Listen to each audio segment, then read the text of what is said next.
मुख्यमंत्री योगी आदित्यनाथ ने आज गोरखपुर में जनसभा को संबोधित किया। इस दौरान मंच पर उनके साथ गोरखपुर के सांसद रवि किशन भी मौजूद रहे। सीएम योगी आदित्यनाथ ने कहा कि मुझे देश के 9 राज्यों में जाने का अवसर मिला। हर जगह एक ही गूंज है, फिर एक बार मोदी सरकार।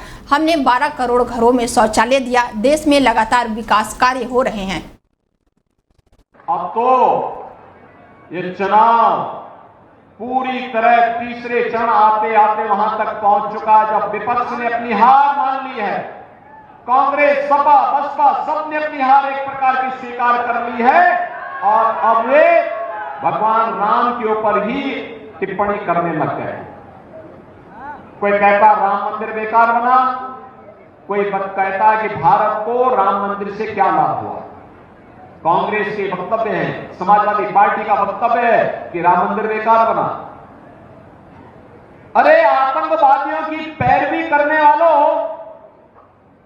तुम्हें तो राम मंदिर बुरा ही लगेगा, क्योंकि जब तुम्हारी सरकार थी तब तुम लोगों ने राम मंदिर पर, राम जन्मभूमि पर आतंकी हमला करने वाले आतंकवादियों के खिलाफ अगर वही कार्रवाई किए होते जो कार्रवाई आज देश के अंदर हो रही है और जो कार्रवाई माफिया के खिलाफ यूपी में होती है, तो फिर संकट मोचन मंदिर और कचहरियों पर भी आतंकी हमले हो सकता न होते। कन्नौज जिले में इंडी गठबंधन की साझा चुनावी सभा में कांग्रेस नेता राहुल गांधी, सपा नेता अखिलेश यादव और आप नेता संजय सिंह शामिल हुए।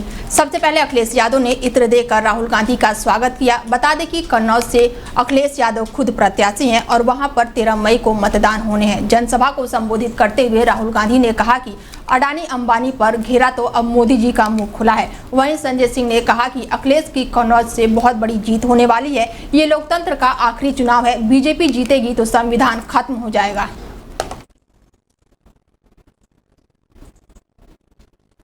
राहुल गांधी जी ने रामलीला के मैदान में कहा, अखिलेश यादव जी हर सभा में कह रहे हैं कि ये 2024 का चुनाव अंतिम चुनाव है।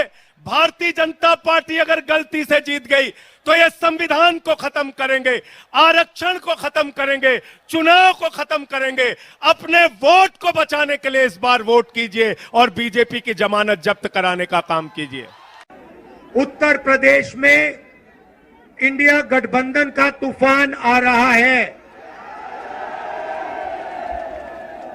आप लिख के ले लो, यहां पे बीजेपी की सबसे बड़ी, देश में सबसे बड़ी हार उत्तर प्रदेश में होने जा रही है। लिख के ले लो। मैं आप सबसे अपील करता हूं कि अपने गांव, अपने बूथ पर जाकर के समाजवादी पार्टी के पक्ष में माहौल के साथ साथ वोट डलवाने की तैयारी करना। हम लोग आ पाए ना पाए, बताओ आप लोग तैयारी करोगे बूथ पर? और अब तो बीजेपी की हार होने में केवल 4 कदम बाकी हैं, केवल 4 चरण। उत्तर प्रदेश के गोरखपुर लोकसभा क्षेत्र से भारतीय जनता पार्टी के उम्मीदवार रवि किशन ने नामांकन दाखिल करने से पहले गोरखनाथ मंदिर में पूजा की। इससे पहले उन्होंने मीडिया से बात करते हुए कहा कि यह मेरा सौभाग्य है, मुझे गोरखपुर से फिर से नामांकन दाखिल करने का मौका मिला है। इसके साथ ही उन्होंने कहा कि काशी के बाद गोरखपुर सबसे हॉट सीट है और देश दुनिया की निगाहें इस पर टिकी हुई है। वहीं इंडिया गठबंधन ने समाजवादी पार्टी के नेता काजल निषाद को गोरखपुर निर्वाचन क्षेत्र से मैदान में उतारा है, जहां 7वें चरण में यानी कि 1 जून को मतदान होने हैं। गरीब लोग इस भारत में गरीबी रेखा से बाहर आ गए। आज गोरखपुर की देवतुल जनता का आशीर्वाद है, पूज्य महाराज जी मोदी जी का आशीर्वाद है कि मंदिर की सीट दोबारा मंदिर में इस नामांकन के बाद ऐतिहासिक प्रचंड वोटों के साथ जा रही है। पिछली बार के सभी रिकॉर्ड टूटने वाले हैं। यूपी के मैनपुरी में बड़ा हादसा होते होते रह गया। करहल चौराहे पर महाराणा प्रताप की जयंती पर माल्यार्पण के दौरान क्रेन वाली गाड़ी पलट गई। हादसे में लोग बाल बाल बच गए। हजारों की संख्या में क्षेत्रीय समाज के लोग महाराणा प्रताप की मूर्ति पर माल्यार्पण करने के लिए एकत्रित हुए थे। बीजेपी नेता महाराणा प्रताप की प्रतिमा पर माल्यार्पण करने जा रहे थे, तभी अचानक क्रेन पलट गई। घटना का वीडियो भी सोशल मीडिया पर अब जमकर वायरल हो रहा है।